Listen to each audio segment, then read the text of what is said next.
আমার বড় আপুর কাছ থেকে শেখা এই চালতার আচারটা খেতে এত বেশি মজা হয় যে ভাবলাম আজকে আপনাদের সাথেও এটার ফুল একটা রেসিপি শেয়ার করে ফেলি।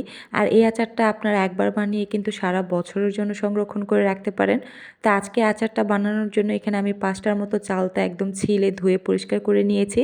এখন একটু পানি দিয়ে হচ্ছে এটাকে ঢেকে সেদ্ধ করে নিব। তো সেদ্ধ করার আগে কিন্তু চালতাগুলো দেখতে একটু কষকষ ছিল, কিন্তু সেদ্ধ করার পর এটা খুবই পরিষ্কার হয়ে যায় আর একদম কষকষ ভাবটা চলে যায়। তো আমার চালতাগুলো কিন্তু এখন দেখতে অনেকটাই সুন্দর লাগছে।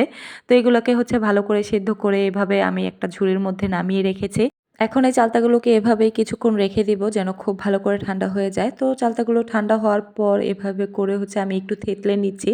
তো আপনারা হচ্ছে শিলপাটা এভাবে একটু থেতলে নিবেন আর খুব ভালো করে হচ্ছে থেতলে নিতে হবে। আর এই চালতাগুলো যত ভালো করে থেতলে নেওয়া যাবে ততই কিন্তু শিরাটা ভালোভাবে এটার ভিতরে ঢুকবে। তো এখন আমি হচ্ছে একটা প্যানের মধ্যে 2.5 কাপের মতো চিনি দিয়ে দিচ্ছি।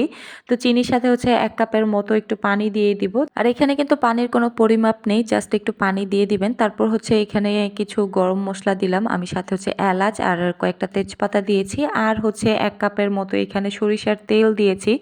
এখন এই সবগুলোকে একটু ভালো করে হচ্ছে মিক্স করে চিনিটা গলে যাওয়া পর্যন্ত অপেক্ষা করব। তো আমার চিনিটা কিন্তু মোটামুটি গলে গিয়েছে আর খুব ভালো করে বলকও উঠে গিয়েছে। এখন আমি সেই সবগুলো চালতাই এখানে কিন্তু দিয়ে দিচ্ছি, যে চালতাগুলো আমি খুব ভালো করে থেতলে রেখেছিলাম। তো এখন একটু নেড়ে নেড়ে হচ্ছে আমি এই চালতাগুলোকে শিরার সাথে ভালো করে মিক্স করে দিব।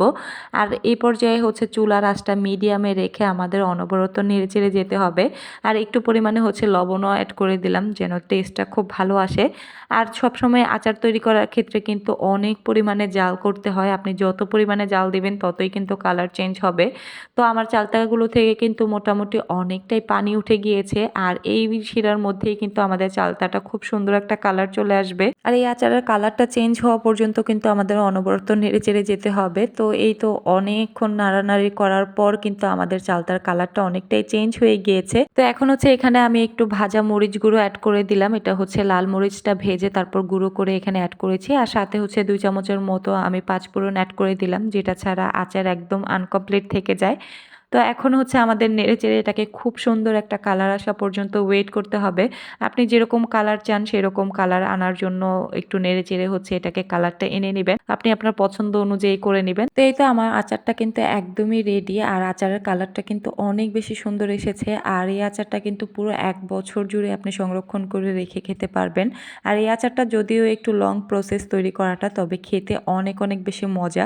আমার তো চালতার আচারটা খুবই ভালো লাগে খেতে। তো একবার হলো আপনারাও বাসায় ট্রাই করে দেখতে পারেন। আশা করি আপনাদেরও অনেক অনেক বেশি ভালো লাগবে। তো কেমন লাগলো আমার আজকের এই ভিডিওটা অবশ্যই আমাকে কমেন্টে জানাবেন। আল্লাহ হাফেজ।